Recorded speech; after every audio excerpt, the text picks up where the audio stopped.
Will mankind be forever warlike? Many will say with a shrug, "'Twas ever thus."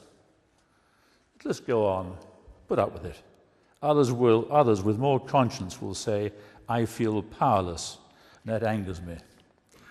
So do we assume that the wars of the Congo, Iraq, Afghanistan, Somalia, Gaza will become other wars, stretching inevitably into infinity, or to that global holocaust?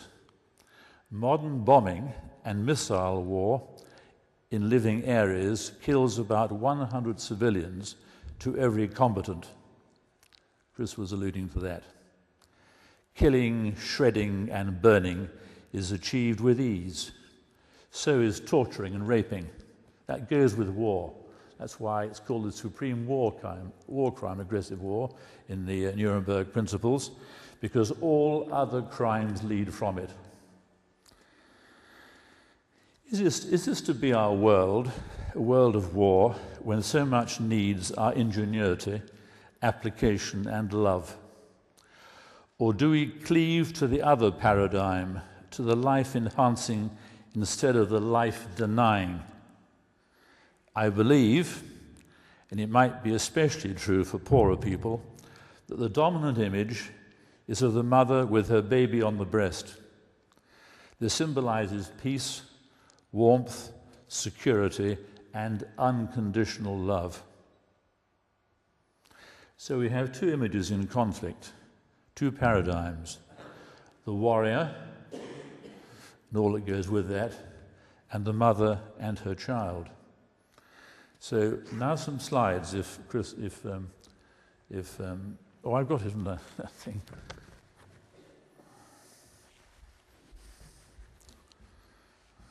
I'll show some slides now, and then I'll speak a little more, and I'll finish with a few more slides at the end, with one or two links for you. This picture was taken in the Nakba 60 years ago, when 800,000 Palestinians were driven by terror and by force of arms from their homes, their life and their living in Palestine. No doubt she's a grandma or even a great-grandma comforting her child. This is Mohammed, who was born at a checkpoint about a year ago. The mother was delayed going through a checkpoint in the West Bank, and she was, they wouldn't let an ambulance go through the checkpoint. So someone called for a mattress, and she had her baby in the cold night air by the checkpoint, but happily the child is fit and well. That is a girlie I reported on in 2004. She was struck by shrapnel in the northern part of Gaza, and the shrapnel entered her right hip, travelled upwards across her abdomen and into her left sacral joint. She had a permanent colostomy, and the sciatic nerve in her right leg was destroyed completely. So this girl, if she survived, will have had a withered, insensate leg. There's all sorts of shrapnel they use. We can go into that, but I'm not talking about that. I'm just showing just a few instances of what man is doing to man. This was a year ago and was probably a missile strike from a unmanned aerial vehicle. I'll show you one later, an American version. And it might have been a thermobaric weapon, which I've also written about, which you'll find on my website.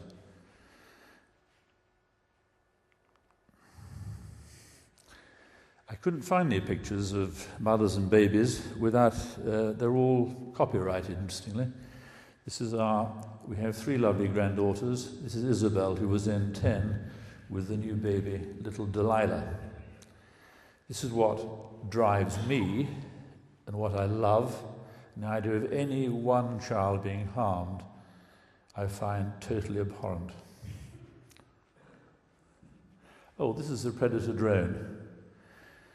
I'll refer to this in a minute when I get back onto my text. That's an American weapon, but the Israelis actually manufacture them and sell them to China and Turkey, other places as well. But they are sometimes for surveillance, big lens, big globe in the bottom with very powerful lens, but they also have missiles in them as well sometimes, in fact quite often. You see a little girl there. Remember there was a shelling on a beach, which they said was an accident. She lost about, I think, 7 members of her family. Here she is crying in desolation on the beach in the northern part of the Gaza Strip.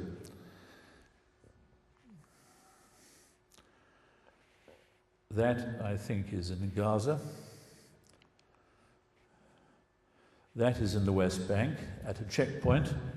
So girls wanting to go to their secondary school actually ended up having their lessons in the street. But you'll find with me, I hope, the abhorrence of seeing a machine gun pointed at young women.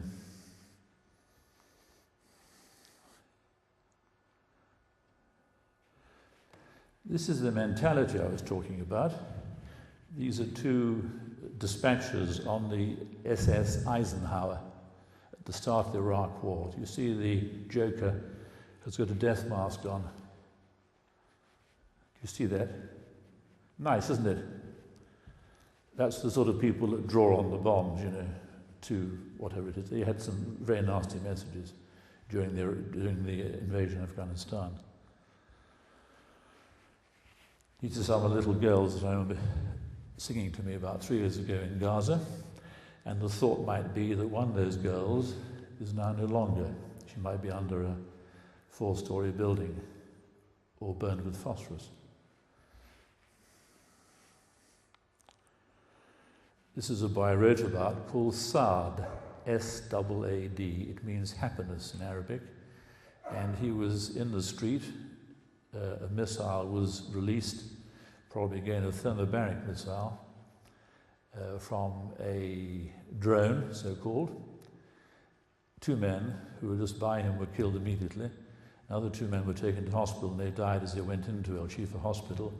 And Saad survived, but all the muscle was blasted off his right thigh, and he had other things as well. He had a colostomy too, and had a drain in his lung, because the blast often causes a hemothorax, or they sometimes have viscera, like the liver or spleen, damaged by the blast. So they come in bled out, and they're opened up, and nothing to be done for them. I'm just giving you some idea of the vile, the devilish ingenuity of mankind. This is a famous child called Fares, who throws stone at a tank. Actually, it's the rear end of a tank, but it gives you some idea of what vehicles they are. That is it's an American tank, Abrams. It's been converted, and it's called a Merkava tank. And Israelis have 3,500 of them. 3 days later, a sniper split his head open with a bullet. So he's one of those little heroes in Gaza. This is where it happened in 2002. Boy, I think he knew he was going to die, actually, they say. That's Isabel again with little Delilah.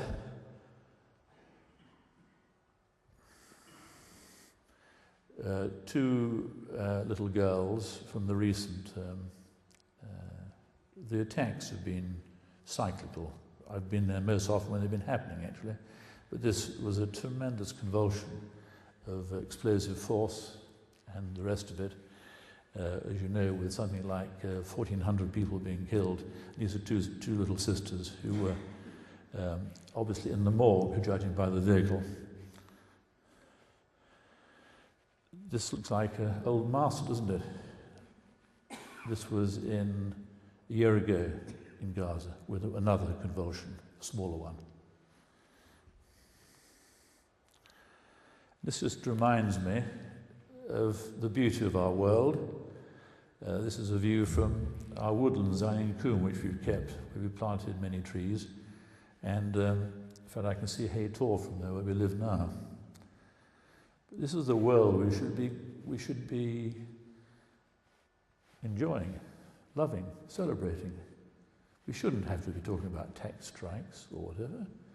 And as a retired orthopedic and trauma surgeon, who worked quite hard, very hard really, I'd like to be enjoying my retirement and just finding time to spend a day in the woods every fortnight. The rest of the time I'm writing about morbid things, because we have the most revolting leaders in this country and in some other Western countries, in fact most of the European countries actually. And that's an autumn scene through our woods through some Norway maple. I think we'll leave that on, and I'll just put that down.